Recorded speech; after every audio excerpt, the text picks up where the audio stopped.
तुम आज के जंगल में नहीं बल्कि हजारों साल पहले के ठंडे और खुले इलाकों में पैदा होते हो। चारों तरफ घास के मैदान, बर्फीली हवा, दूर दूर तक पेड़ बहुत कम। यहाँ छिपने की जगह कम है और शिकार बहुत बड़ा होता है। तुम एक गुफा या चट्टानों के बीच पैदा होते हो।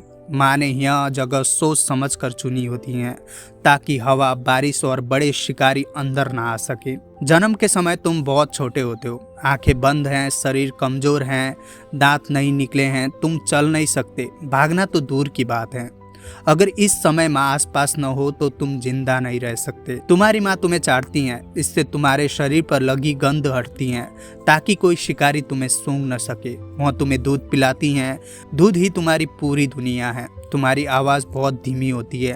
तेज आवाज़ निकालना खतरनाक होता है क्योंकि इससे दुश्मन पता लगा सकता है कि गुफा के अंदर बच्चा है। माँ अक्सर बाहर जाती हैं लेकिन बहुत दूर नहीं। वह शिकार ढूंढने जाती हैं लेकिन हर बार लौट कर आती हैं क्योंकि अगर वह नहीं लौटी तो तुम्हारा बचना नामुमकिन है। सेवर टूथ टाइगर की माँ के लिए शिकार आसान नहीं होता। उसके दांत बहुत लंबे होते हैं लेकिन नाजुक भी होते हैं। वह किसी छोटे जानवर का पीछा नहीं करती, वह बड़े शिकार ढूंढती हैं, जैसे प्राचीन घोड़े, भैंसे जैसे जानवर या छोटे मेमद।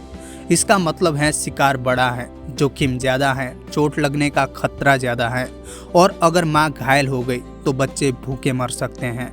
कुछ हफ्तों बाद तुम्हारी आंखें खुलती हैं। तुम पहली बार दुनिया को देखते हो।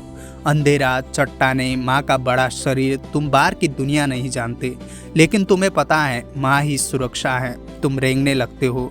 चलना अभी भी संभव नहीं है। अक्सर तुम अकेले पैदा नहीं होते, एक या दो भाई बहन भी हो सकते हैं। तुम आपस में एक दूसरे पर चढ़ते हो, गिरते हो, काटने की कोशिश करते हो। यह खेल नहीं है, यह शरीर को मजबूत करने की शुरुआत है। जो बच्चा ज़्यादा कमज़ोर होता है वह धीरे धीरे पीछे रह जाता है। प्रकृति यहाँ दया नहीं दिखाती। कुछ महीनों बाद माँ तुम्हें गुफा के बाहर थोड़ी देर के लिए लाती हैं। ठंडी हवा लगती है, खुला मैदान दिखता है, दूर बड़े जानवर चलते दिखते हैं। तुम डरते हो, माँ के पेट से चिपक जाते हो। यह डर सही है क्योंकि खुली जगह सेवर टूथ बच्चे के लिए सबसे खतरनाक होती हैं। अब तुम धीरे धीरे चलना सीखते हो, पैर लड़खड़ाते हैं, तुम गिरते हो। माँ तुम्हें उठाती नहीं, वह बस देखती हैं क्योंकि आगे चलकर कोई तुम्हें उठाने नहीं आएगा। तुम फिर उठते हो, फिर गिरते हो, फिर उठते हो। यही से सेवर टूथ बनने की असली ट्रेनिंग शुरू होती है। शुरुआत में तुम सिर्फ दूध पीते हो, फिर माँ शिकार से मांस लाती हैं। पहले वो खुद खाती हैं, फिर थोड़ा मांस तुम्हारे सामने डाल देती हैं। तुम उसे चबाने की कोशिश करते हो, जबड़े दर्द करते हैं, मांस सख्त लगता है, लेकिन यही भविष्य है। अब तुम सिर्फ शिकार नहीं, शिकारी बनने की ओर बढ़ रहे हो। कुछ समय बाद तुम्हारे दूध के दांत निकलते हैं। सेवर टूथ के असली लंबे दांत अभी नहीं आते लेकिन जबड़े मजबूत होने लगते हैं। तुम मांस को फाड़ना सीखते हो, खाल चबाना सीखते हो। यह सब खेल नहीं है, यह जिंदा रहने की तैयारी है। माँ तुम्हें कभी सीधे शिकार करना नहीं सिखाती, वह बस शिकार करके दिखाती हैं। तुम देखते हो कैसे वो चुप रहती हैं, कैसे हवा की दिशा देखती हैं, कैसे एक ही झटके में कला पकड़ती हैं। तुम अभी ऐसा नहीं कर सकते लेकिन दिमाग सीखना शुरू कर देता है। 1 साल की उम्र तक तुम चल सकते हो, थोड़ा दौड़ सकते हो, मांस खा सकते हो, खतरे को पहचानने लगे हो। लेकिन सच्चाई साफ है, अगर माँ अभी मर जाए तो तुम्हारा बचना मुश्किल है। सेवर टूथ के बचपन से ये नियम निकलते हैं, माँ ही जिंदगी है, खुली जगह सबसे बड़ा खतरा है, शिकार बड़ा है इसलिए जोखिम भी बड़ा है, कमजोर बच्चा टिक नहीं पाता।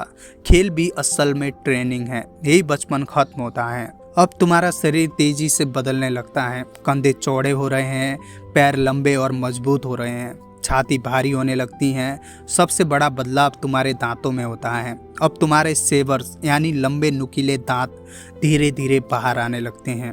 ये दांत देखने में खतरनाक लगते हैं लेकिन सच्चाई यह है कि ये बहुत नाजुक होते हैं। अगर ये टूट गए तो शिकार खत्म, जिंदगी खत्म। इसलिए सेवर टूथ की जिंदगी में ताकत से ज़्यादा सावधानी ज़रूरी होती है।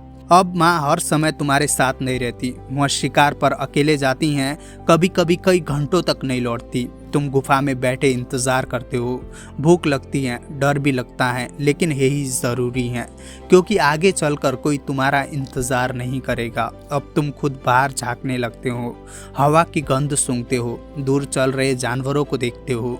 तुम अभी हमला नहीं कर सकते, तुम सिर्फ देखना सीखते हो। सेवरटूथ छोटे शिकार पर भरोसा नहीं करता। खरगोश, छोटे हिरन, ये उसके लिए बेकार हैं। क्योंकि उसके दांत छोटे शिकार के लिए नहीं बने हैं, वे बड़े गले में गहराई तक घुसने के लिए बने हैं।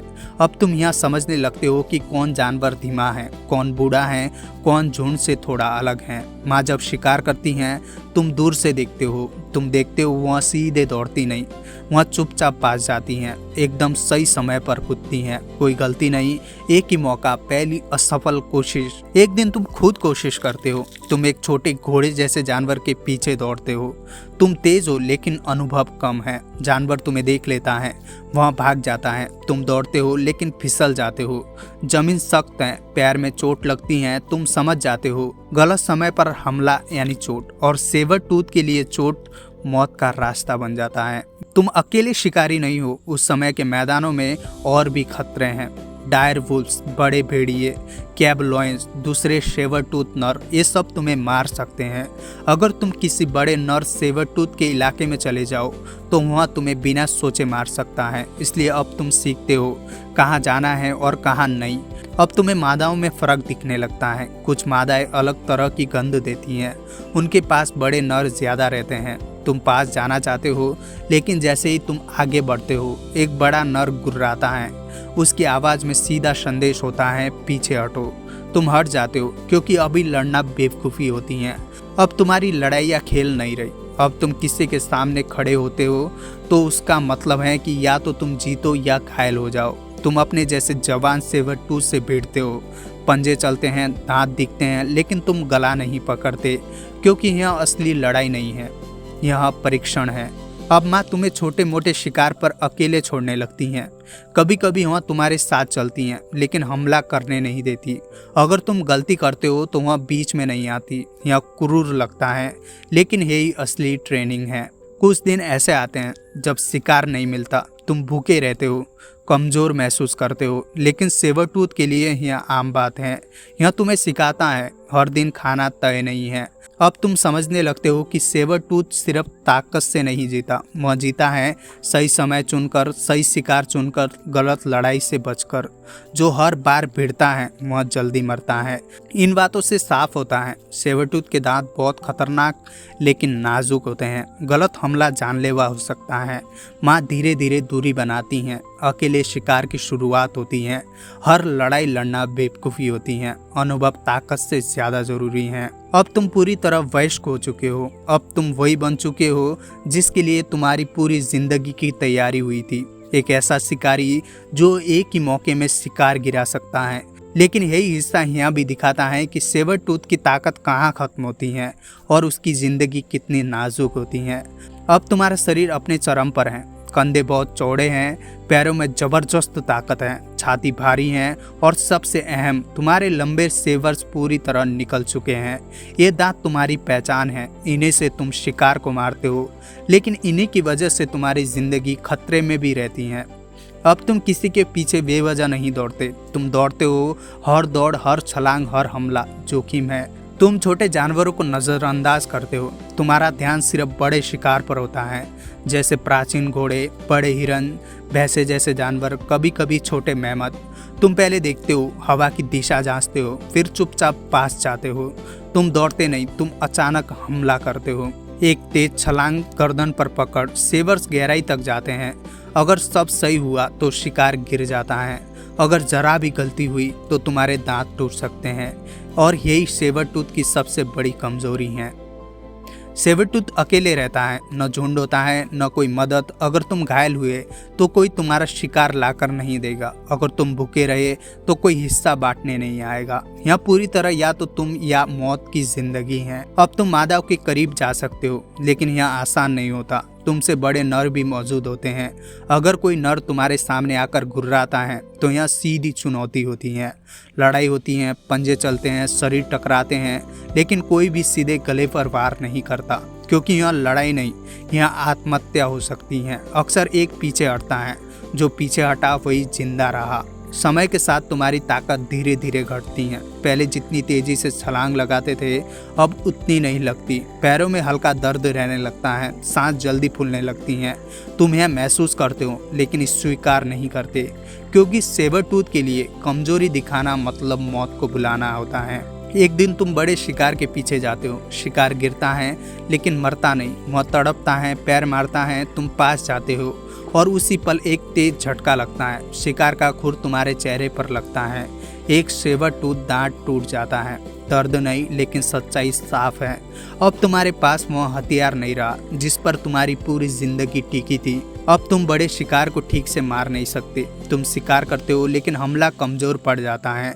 शिकार भाग जाता है। अब हर दिन भूख बढ़ती है, ताकत घटती है। तुम छोटे जानवर पकड़ने की कोशिश करते हो लेकिन वे तुम्हारे लिए बने ही नहीं हैं। अब तुम ज्यादातर समय लेटे रहते हो। चलना भारी लगता है। दूर से दूसरे शिकारी तुम्हें देखते हैं, वे इंतजार करते हैं। तुम जानते हो वे हमला नहीं करेंगे जब तक तुम पूरी तरह कमजोर न हो जाओ। एक रात ठंडी हवा चलती है। तुम उठने की कोशिश करते हो लेकिन शरीर साथ नहीं देता। अब लड़ने की ताकत नहीं बची। सेबरटूथ की पूरी जिंदगी से ये बातें साफ होती हैं। सेबरटूथ का हथियार बहुत खतरनाक लेकिन बहुत नाजुक होता है। एक गलती पूरी जिंदगी खत्म कर सकती है। अकेले शिकारी की कोई मदद नहीं होती। ताकत चरम पर थोड़े समय के लिए ही रहती है। घायल होने का मतलब लगभग मौत होती है। प्रकृति किसी का इंतजार नहीं करती। सबसे बड़ा सच, सेबरटूथ दुनिया का सबसे खतरनाक शिकारी लगता है लेकिन असल में वो सबसे नाजुक शिकारी है। उसकी जिंदगी एक पतली लाइन पर टिकी होती है। दांत सही तो राजा, दांत टूटे तो खत। अगर आपको ऐसे वीडियो देखना पसंद है तो वीडियो को लाइक और चैनल को सब्सक्राइब जरूर कर दीजिए। मिलते हैं अगली वीडियो में, तब तक के लिए बाय।